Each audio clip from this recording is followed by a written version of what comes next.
र पूजनीय माननीय आदरणीय सबै अनि प्यारा भाइ बहिनी र पूज्यवर गुरुजन अनि पूजनीय मेरा माता दिदी अनि यसरी नै सम्माननीय समादरणीय सबै प्रिय मित्रगण अनि साथीमा भाइ बहिनीहरूलाई मेरो श्री गुरु महाराजको स्टेजको नजिकमा यो कुरो जहिले याद राख्नुपर्छ। म स्टेजमा खडा छु भनेर त्यो शब्द अधुरो बिना अर्थहीन हुन्छ। स्टेजमा त श्री महाराजजीलाई विराजमान गराइन्छ, स्टेजको नजिकमा हामी उभिन्छौँ, उहाँको छत्र छायामा बस्ने एउटा चेला चेली हुन्। त्यसैले गर्दाखेरि म पनि श्री महाराजको छत्र छायामा रहेर सञ्चालिका छोरीको जो आज्ञा भयो यो गुरु दरबार नै आज्ञाको दरबार हो र जस्तो कृपा दया दृष्टि भयो महापुरुषको त्यस्तै मैले आज हजुरको समेतमा छोटो समयको अवधि सत्सङ्ग सुनेर मात्रै नभएर सुनाउने अवसर पनि प्रदान गर्नुभयो। प्रदान गरिदिनु भएकोमा धेरै धेरै हजुरहरूलाई कृतज्ञता ज्ञापन गर्न चाहन्छु। हजुरको बहुत किमतकारी बहुमूल्य समय छ, किमती समय छ। यो समय म छोटो समयको आवश्यक म त लिन्छु किनभने समयको बहुत महत्त्व छ। समयलाई नजान्नको कारणले मानिसले जीवनको वास्तविकतालाई बुझ्दैन र वास्तवमा जीवन के हो अनि समय के हो, कुन गतिले बग्दैछ अनि म कुन गतितिर यात्रा बस्दैछु भन्ने कुरालाई हामीले जब आफ्नो हृदय अन्तस्करणबाट यो कुरालाई स्पष्टीकरणमा काममा ल्याउन सक्छौँ त त्यो जीवनले यति कर्मठकारी हुन्छ कि मलाई लाग्छ कि हाम्रो गुरु दरबारमा म एकपल्ट घुम्दै घुम्दै बाख्राकोट आश्रम पुगेँ। त्यहाँनिर पुनम बाइजीको आसपासमा रहेर सविता बाइज र पुनम बाइजको साथमा मैले 11 दिन त्यहाँनिर बसेर यसो बोट बगैँचाको स्याहार गर्ने अवसर पाएँ। र त्यो बेला मलाई पूजनीय बाइजीले एउटा सङ्केत दिनुभयो कि हाम्रो बाख्राकोट आश्रमको यो जुन चाहिँ अहिले हाम्रो नेपाली भजनमाला छ, यो भजनमालामा धेरै परामर्श कार्य गरेर यो भजन गुरु दरबारमा पेस गरेर उहाँले लिखित रूपमा पेस गरेर चाहिँ गुरु दरबारबाट प्रस्तुत गराइदिनु सुकमान मोक्तान प्रेमीजी हुनुहुन्छ र उहाँ समयको अनादिकाललाई हेर्ने भने मेरो समयमा उपदेश हुँदाखेरि बहुत ज्यादा खङ्खार प्रेमी हुनुहुन्थ्यो र उहाँको 7वटा ड्युटी पर्थ्यो 24 घण्टाको अन्तरमा र उनीहरूले गुरु दरबारभित्र पनि पूर्ण त्यहाँको शाखा पनि कार्य भूमिका निभाउनुहुन्थ्यो। त्यसरी नै सिलगढी प्रोग्रामको मेन आश्रमको भूमिका नै निभाउनका लागि आफ्नो दायित्व निभाउनको लागि आफै प्रमुख हुनुपर्ने पर्थ्यो भने यता पत्रकार विभागतिर पनि आफ्नो काम पर्थ्यो भने सरकारी नोकरीतिर पनि आफ्नो जीवन लाउनु भएको थियो र 24 घण्टाको अवधिमा फेरि मेरो 7वटा ड्युटी गर्छ भन्नुहुन्थ्यो र गर्ने मान्छेले यहाँ अमेरिकामा मात्रै त्यो जग्गा पनि परामर्श गर्ने मान्छेले मान्छे केही गरेको हुँदैन र त्यति समय निकाले पनि बेलुकाको सन्ध्या वन्दना आरतीको समयमा पूजनीय सन्त महात्माको छेउमा बसेर उहाँले एकछिन भए पनि प्रभुको आरती गाउनको लागि उहाँ आउनुहुन्थ्यो। अनि अन्तिममा महाराजजीको दर्शन गरिसकेर बाइजीको दर्शन गरे पछाडि उहाँ फेरि तत्काल उहाँको समय हुँदैन, फेरि राजुको आफ्नो के व्यवहार थियो उहाँ लागिहाल्नुहुन्थ्यो र गर्न सक्दाखेरि राजु श्री गुरु महाराजले हर समय नै मान्छेलाई मौका दिनुहुन्छ। तर जो चाहिँ आलस्य र अल्छीपनाले आफ्नो वास्तव्यतालाई नबुझेर एउटा लचारपनाको गति देखाउने पक्षमा लाग्छ त्यो मान्छेले हर समय 24 घण्टा उसले केही काम लिँदा पनि उसले फुर्सद पाउँदैन, त्यस्तो अवसर हुँदैन भनेर बाइजीले मलाई त्यस्तो खालको सङ्केत दिनुभएको छ पुनम बाइजीले। र समयको गतिलाई जब मान्छेले बुझ्दछ अनि शारीरिक अवस्थाको वास्तविकतालाई बुझ्दछ त्यो जीवन बहुतै किमतकारी ओजनदारी ओजस्वी हुँदो रहेछ भन्ने कुरो त्यो बेला मलाई श्री बाइजीले ज्ञान गराउनु भयो। भने सजनौ हामी तपाईँको समक्षमा अहिले यस्तै हो, समयलाई कतिलाई साथ दिन्छ कतिलाई साथ दिँदैन हुनसक्छ। हाम्रो श्रद्धालु प्रेमीहरू कहाँ कहाँ काम धन्दामा व्यस्त भइराख्नु भएको छ तर पनि उहाँहरूको मनको सत्सङ्ग गरिदिन्छ छ, यहाँ निश्चित छ उहाँहरूको मन, यहाँबाट भाग्दैन। अगाडि हाम्रो गुरुजीले भन्दै हुनुहुन्छ नि म एकपल्ट उहाँ गएको छु उहाँ गएर चाहिँ सुन्त के अरे अलैँची बगानमा काम गर्थेँ तर धोका दिनु सुरु त्यहाँ परेको अर्थ यसमा प्रमाण गर्नुहुन्छ।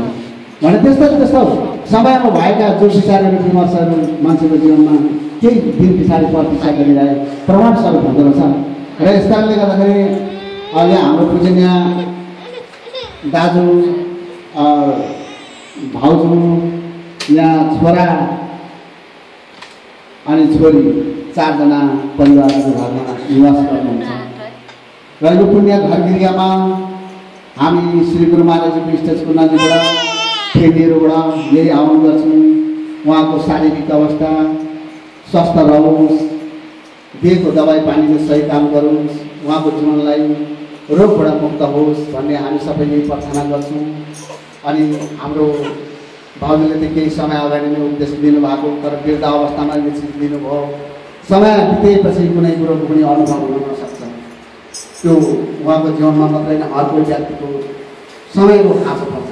समयमा समय रहँदै कसैले केही गरिरहेको छ भने त्यो कुरो सधैँभरिको लागि याद हुन्छ भने त्यहाँमाथि पनि यसपालि छोराले उपदेश दिनुभएको छ। र ओम भाइले उपदेश लिएकोमा हामीहरू सबै व्यक्तिको मार्फतद्वारा श्री गुरु महाराजबाट भक्तिको ज्ञानको प्रसारको निम्ति सदैव उहाँको दिलमा ध्यानको दर्शनको अपेक्षा हार्नेस मिल्न सकोस् र त्यस्तै सक्रिय दम्पत्य जीवन मिल्न सकोस् अनि सुख शान्तिको समृद्धि ती माता पिताले पाउन सकौँ भन्ने हामीहरू यही प्रार्थना गर्छौँ, पुकार गर्छौँ। र आजको सत्सङ्गको घडी हाम्रो पूजनीय प्रेमीजीहरूले माननीय प्रेमीहरूले आफ्नो विचारहरू यति गर्भित सार शब्दहरू यहाँबाट प्रस्तुत गर्नुभयो ज्ञानको विषयमा। मलाई लाग्छ अनुभवको शिखरमा पुग्नको लागि मान्छेले एकपल्ट जिन्दगीलाई बिर्सन सक्नुपर्छ। अनुभव त्यसरी मुखले अनुभव हुँदैन, अनुभवको लागि जिन्दगी एकपल्ट छोड्न सक्नुपर्छ। कसरी छोड्न सक्नुपर्छ? वास्तवमा अगाडि प्रेमजीले नामको विषयमा वर्णन गर्दै हुनुहुन्थ्यो। साँच्चै नपाउन्जेल के नै हुन्छ होला भन्ने पाएपछि के बोल्छ भने जस्तो एकपल्ट त्यस्तो पनि आयो। तर वास्तवमा उपदेश पाएको 7 दिन पछाडि ज्ञान हरायो। 11 दिन पछाडि हावाको रूपमा राति 1 बजी राति फेरि त्यो ज्ञान आफैलाई प्राप्त भयो। हंसर प्रकाश खोलेर हेर्दाखेरि ज्ञानको प्रमाण लाग्यो। र यस्तो प्रकारको क्षमता पनि दिन सक्छ। नवपौलो जीवनमा होसियारसँगले चल्दै जाने, ज्ञान ध्यानमा बस्दाखेरि सतर्कसँगले रहने, एकअर्काको आसनसँग आसन नजुग्यो आफ्नो छुट्टै आसन हुनुपर्छ। र यो कुरालाई त हामीले अब श्रीमद् भागवत महापुराणमा यस्तो प्रकारको धन्धुकारीको उद्धारको निम्ति गोकर्णले के गर्नु पर्यो भन्दाखेरि त्यो जुन जग्गामा आइपुगेर गोकर्ण देवले प्रेत आत्माले उहाँलाई घेराउ गर्यो। र घेराउ गर्नुभन्दा पहिले गोकर्णले कुन अवस्थामा बस्नुहुन्थ्यो भन्दाखेरि ओछ्यान ओछ्याइसकेर प्रार्थना पुकार चढाउनु, आफ्नो गुरुप्रति र आफ्नो ध्यान प्रति कि आज म अब एउटा मुर्दाको समान रूप लिएर म अब चल्दैछु। हजुरले कहाँ लानुहुन्छ, के गर्नुहुन्छ त्यो वास्ता मलाई थाहा छैन। र हजुरलाई समर्पण गरेर यो जीवन अब म सुताइदिँदैछु, एउटा लासको रूपमा सुत्दैछु। नजाने भोलि रहन्छ रहँदैन र धन्धुकारीको आत्माले के गर्न खोजेको त्यो आएर अहिले बगिहालोस्, भोलि भनेर नपर्थ्योस् भन्दाखेरि कहिले राँगाको रूप, कहिले बँदेलको रूप, कहिले भेडाको रूप लिएर आएर गोकर्णलाई त्यसले वरिपरि घुम्दै आवाज दिन्थ्यो, भाइ सब कुछ ब्रह्म कपाली श्राद्ध पनि गरिसकेछ भने मेरो आत्माले उद्धार मुक्ति पाएन भाइ, अब मलाई सत्सङ्ग र महापुराणको योग्यताले संलग्न गर्नुपर्छ भने। र त्यसरी नै यस्तै समग्र सारा मानवहरूलाई भेला गरेर निम्ति आए अनि श्रीमद् भागवत महापुराणको यज्ञ प्रारम्भ भयो।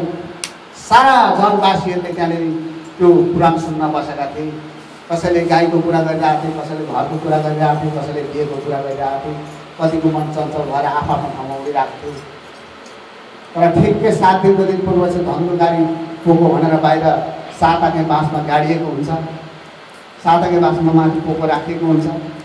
7वटा आँखा बाँस पर्लङ्ग फुट्ने बित्तिकै दिन प्रतिदिनको त्यो श्रीमद् भागवत महापुराणको कथा सुन्दै सुन्दै सुन्दै सुन्दै सुन्दै उभो भयो। धन्धुकारीको आत्मा त्यो आँखा बाँसको आँखाभित्र बसेको। तब जुन दिन 7 दिनको सप्ताह महापुराण समाप्त भयो, माथि चढाङ्गे चट्याङ हाने जस्तो आवाज आयो। धन्धुकारीको आत्मा त्यही बेला आसमानदेखि विमान आयो। त्यही बेला सारा दुनियाँले कोलाहल गरेर हेरे, आज 7औं दिनसम्म हामी पनि यहाँ बसेका थियौँ, हामीहरूको आत्मालाई किन उद्धार भएन गुरुजी? एक धन्धुकारीको आत्मामा किन उद्धार भयो भनेर सारालाई गुरुलाई ठहराएर भन्न थाले। त्यो बेला जसको आत्माले तृप्त आत्मा मुक्तको निम्ति एउटा यो 7 आँखे बाँसभित्र प्रवेश गरिसकेको थियो। त्यो जुन आत्माले धेरै दुःख भएको थियो, जसलाई चाहिएको थियो उसले पाइसक्यो। तपाईँहरू आफ्नो गन्थन र आफ्नो व्यवहारको व्यस्तमा हुनुहुन्थ्यो, त्यसोपछि तपाईँहरूको मनै त्यहाँ थिएन। त्यसपछि तपाईँहरूको लागि जीवन आउँछ पनि आउँदैन पनि भनेर गुरुजनले सुनाउनु भएको थियो। र त्यसरी नै धन्धुकारीको आत्मा उद्धार भयो, कसले गर्दाखेरि आफ्नो भाइको कर्मले गर्दाखेरि र सदा सदाको लागि उसको चाहिँ शान्तिको कामना आफ्नो भाइले गर्नु भने आदरणीय प्रेमी सज्जनौँ, श्रीमद् भागवत महापुराणले अनि त्यस्ता पूजनीय परम पूजनीय सन्त महात्माहरूको बाणीहरू, यस्तो महान प्रख्यात बाणीहरू हामी तपाईँलाई आज श्रद्धालु श्री सत्यचित्त आनन्द स्वरूप बारम्बारमा परमात्माले यो धरतीमा राज्य, यो धरतीमा आवागमन भयो। आदिशक्ति राज्य श्री महामाई जगतजननी माताजीको कोखबाट यस्तो धन्य महान धन्य कोखबाट जन्म लिनुभएका बारम्बारमा परमात्माको नारायण स्वरूप प्रभुको भक्त हुन पाउँदाखेरि अनि यो ज्ञानले 84 लाख जीवनलाई मुक्त गराउनको लागि क्षणभरको ध्यानबाट त्यो माध्यमको त्यो ढोका खोल्दैछ भने हामी गर्नु होला कि नगर्नु होला। अब यही कुरो यो गर्दा ठिक छ कि छैन, कसैले कसैलाई भन्नु छैन। 84 लाख जीवनमा कुन जुनीमा प्रवेश गर्दैन होला। यसै कारणले सन्तले भने बडे भाग्य से पाइए सत्संग बिना परसा भए भवभङ्ग। बडे भाग्यले यो सत्सङ्गको योजना यो ठाउँमा आज मिल्न सकेको छ। अगाडि प्रेमीजीले भन्दै हुनुहुन्थ्यो, श्री महाराजजीको आशीर्वाद यस्तो प्रदान भइरहेछ। जहाँ विश्वको कुना कुनामा मानन्द महात्माजीले भन्नुहुन्थ्यो, मेरो जुन समय थियो त्यो समयमा म परम योगीराज हंसजी महाराजले सन्त महात्मा बनाउँदाखेरि 4 जना सन्त महात्मा बनाएर यो विश्वमा भरि ज्ञानको प्रचार गर्न पठाउनु भएको थियो। तर आज भक्त हो 4500 त सन्त महात्मा मात्रै बनिसक्यो। यो दुःखको कुरो कि सुखको कुरो भनेर प्रश्न गर्नुहुन्थ्यो भने आजभन्दा 10 वर्ष अगाडि मानन्द महात्माजीले यस्तो कुरो थाक्नुहुन्थ्यो। र यो सत्सङ्गको घडीमा आएर एक घडी आधा से भी पुण्य तुलसीसँग साधु काटे कोटी अपराध भने सन्त तुलसीदास शिरोमणिले यस्तो भन्नुभयो कि एक घडी आधी से भी पुण्य 1 केजी होइन आधा केजी होइन 1 पावली 100 ग्राम मात्रै, त्यति मात्रै तिमीले सत्सङ्ग सुन, त्यही कुरो मनमा खिला अनि तिमी जाऊ आफ्नो नीति व्यासन गर। 1 घडी आधी से भी पुण्य तुलसीसँग साधु करे काटे कोटी अपराध। जन्म जन्मका अपराधहरू पाप र 84 लाख जुनीको फन्दा काट्ने तिम्रो यही मानव जीवन नै 19औं श्रेणीमा परिणत भएको वरिष्ठ ब्रह्माण्डको लोकमा राज्य गर्ने यही मानव जीवनलाई घोषित गरे। 84 लाख ऋषि मुनिहरूले पनि यही ब्रह्माण्डको ध्यान गरेर आज धर्मशास्त्रले प्रमाण गरेर बोलेका छन्। र यसै क्रमलाई भने नजाने अहिले सुतेको जीवन भोलि हुन सक्दैन, नजाने घरमा जाँदा बाटोमा के हुन सकिन्छ। त्यस कारणले खेचरी मुद्रा लगाइकन नाम जप्दै मर्नु भनेर भजनले कविहरूले भजनमा यस्तो माध्यमहरू बुझाइदिए, प्रचार गरिदिए। र आज नै प्रेमी सज्जनौँ, 84 लाख जीवनमा कहिले सुँगुर भयो, कहिले बाख्रो भयो, कहिले कुकुर भयो। दुनियाँको 8 आना र महारानीको भोग खानको लागि पछाडि पर्नु नपर्ने हो। दुनियाँमा अचानक गएर टुक्रिएर आएको जीवन यो आज सर्वश्रेष्ठ महान शिखरमा पुगेको मानव जीवन। यसैलाई देवी देवताहरू यसै जीवनलाई ललायत भएर धामी झाँक्रीको आङमा गएर बग्छ। म फल्लो देवी हुँ, फल्लो देवता हुँ भन्दै धामी झाँक्रीको आङमा गएर बग्छ। उसले आफू सही स्वरूप त्यहाँ देखाउन पाउँदैन, त्यसको सूक्ष्म स्वरूप ल्याएर धामी झाँक्रीको आङमा आइदिन्छ। र यसै कारणले गर्दाखेरि यो हरेक जुनीमा कहिले भेडो कहिले बाख्रो भई दुःख पायौँ, आखिरीमा छोराछोरीको खुकुरी पो खायौँ भनेर पशुहरूले पुकार गरे। आखिरमा त चिन्न सक्यौँ, त्यो सन्तान चिन्न सक्यौँ। त्यसै कारणले भगवान् बुद्धले सारा मेरा सन्तान हो, सबै मेरो नातो हो, सबै मेरो आत्मा हो, कुनै तल माथि होचो अल्पो जलचर थलचर नवचर गोचर अगोचरमा जति छन् जीवितहरू सृष्टि गर्नुभएको छ। ब्रह्माजीले सृष्टि गर्नुभएको जति प्राणीहरू छन् सबै मेरा मित्रहरू हुन् भनेर उनले प्रेम राखिदिनु भयो भगवान् बुद्धले। त्यसैले गर्दाखेरि आज सज्जनौँ दृश्यको रूप लिएर यहाँनिर खडा भयो भने ज्यानमा भएर त्यहाँनिर बस्नु पर्यो भने कति दुःख छ। जहाँनिर उम्रियो त्यहाँनिर फल दिनु पर्यो अर्कालाई, खुवाउनु पर्यो अर्कालाई, घाम पनि खट्नु पर्यो, असिना पनि खट्नु पर्यो, पानी पनि खट्नु पर्यो, जाडो पनि खट्नु पर्यो। कति दुःख छ त्यो बिर्सेर। सारा जीवनबाट उधार मुक्तिको दाता आज सत्यचित्त आनन्देश्वर पारम्परामा आवागमनलाई बुझौँ। अनि मैले पनि ध्यान अवस्थामा गएर आफैले को होस् भन्दाखेरि प्रश्नको उत्तर म ब्रह्म हुँ भनेर आफै बोल्न सकोस् त्यो ठाउँमा पुगेर त्यसै बेला मानिसलाई अनुभवको प्रकार हुन्छ। र त्यसैले त्यही जीवनले मर्नुको अगाडि नै उसले केही सङ्केतहरू दिन्छ, मर्नुभन्दा अगाडि उसले प्रमाण गरिसकेका हुन्छन्। र यसै कारणले गर्दाखेरि आज नै प्रेमी सजिलो र जसले उद्देश्य दिनु भएको छैन, पाउनु भएको छैन, पूजनीय बाइजीले हाम्रो मोहन भाइलाई, हाम्रो बहिनीलाई फोन गर्दै हुनुहुन्थ्यो अरे अब म अलिक शारीरिक अवस्था बिरामी छु, अब 2 महिना जस्तोको अवधिमा म फेरि यहाँनिर आउँदैछु भनेर भन्नुहुन्थ्यो अरे। र हाम्रो मेजले पनि हाम्रो पण्डित गुरुजीहरूको उपस्थितिले अनि हामी सबै तपाईँको परामर्शले गर्दाखेरि धेरै राम्रो छ। हामी त 20 धारका मात्रै हो, हामी केही पनि होइन।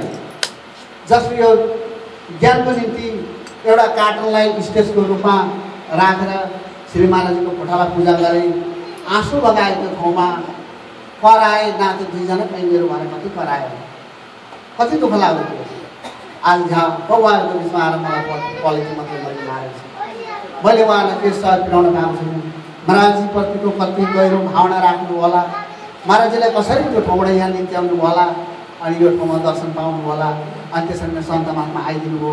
भक्तको आँसु नबगोस् भनेर भक्तहरूको उद्धारको निम्ति भक्तलाई सान्त्वना दिनको लागि सन्त महात्माले यो ठाउँमा आइदिनु भयो। धेरै मजा आइसक्नु भएको छ भने त्यसरी नै अहिले हालमा अब हाम्रो संस्थाभित्र हेर्ने भने हाम्रो पूजनीय पण्डितजीले बेलडाङ्गी शाखामा यो बुद्ध जयन्तीलाई हामीले आज जम्मा 19 वर्षको अन्तराल बस्यौँ। 18 वर्षसम्म हामीले त्यो बेलडाङ्गीमा बुद्ध जयन्ती प्रोग्राम गरेर 3 दिनको हामीले प्रोग्राम गर्थ्यौँ, हर साल गर्थ्यौँ बुद्ध जयन्ती प्रोग्राम। कालिम्पोङको गान्तोकको प्रेमीहरू ल्याएर पनि गरियो त्यो जग्गामा। र त्यस्तो त्यस्तो प्रोग्रामहरू गर्दै आयौँ। त्यस्तो त्यस्तो जग्गामा पुलिस स्टेसनमा गएर गुरुजीले असाई साहेबहरूसँग त्यहाँको हल्लारीहरूसँग कन्ट्याक्ट लिएर लावा लस्कर पुलिस र असाईहरूको लावा लस्करको अगाडिको ताँतको पछाडि सारा सैनिकहरू साथमा लिएर उहाँदेखि चन्द्रगढीदेखि कर्णेल साहेबहरू पनि आएर हाम्रो मानव धर्म उत्थान सेवा समितिको मार्फत भगवान् साक्यमुनि गौतम बुद्धको पावन जन्म उत्सवको घडी भनेर गुरुजीले त्यहाँसम्म पहल गरेर 3 दिनको कार्यक्रम त्यहाँनिर जाहेर राख्यौँ भने त्यस्तो त्यस्तो जग्गामा 20,000 मानिसको समूहमा यस्तो अमृतमय बाणी फ्याँक्ने गुरुजनहरू पनि हामी तपाईँ समक्ष नै छन्। विश्वका कुना कुनामा कलाको प्रस्तुत गरेर फ्याँक्ने